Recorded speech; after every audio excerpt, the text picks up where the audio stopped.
95% of our life is coming from the programs of life, how to live life that we get in the first 7 years of life. That's why poor people stay poor and rich people stay rich.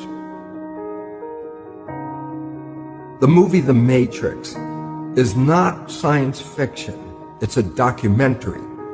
Every human, and it's a fact, every human first 7 years is download a hypnosis. The brain of a child under 7 is in a lower vibrational frequency. When you put wires on a person's head, you read electroencephalograph, reading brain activity.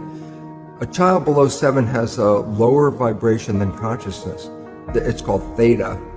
Theta is imagination. Oh, that's how kids play tea party with mud pies, but to them it's a real thing. A kid rides a broom, it's a horse. That's theta, imagination.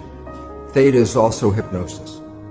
And the idea is this: before you can become conscious, if you don't have any programs, what are you going to be conscious of?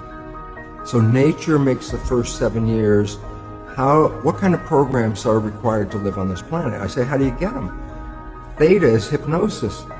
You just watch. You watch your parents, you watch your siblings, and your community, because you have to learn how many 100,000 rules. Think about it. Just to be a functional member of a family and a functional member of a community, there are rules. Teach an infant these rules. I say, oh, you don't have to. First 7 years, they observe it and just download it. Look, this is not new. I mean, there's the famous book, Rich Dad, Poor Dad.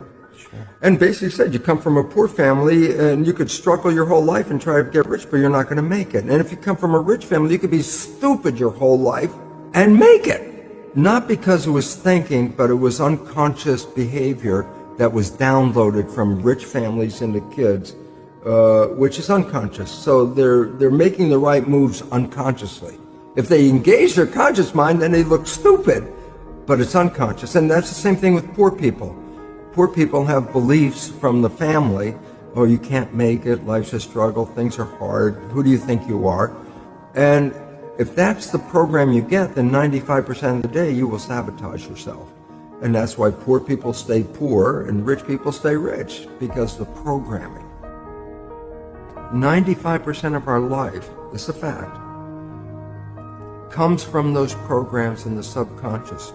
Every day, only about 5% of the life are you using conscious, which is creative.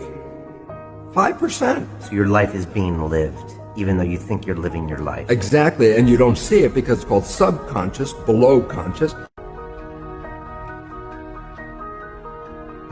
So you don't have to try and think about what happened. I just say, look at your life.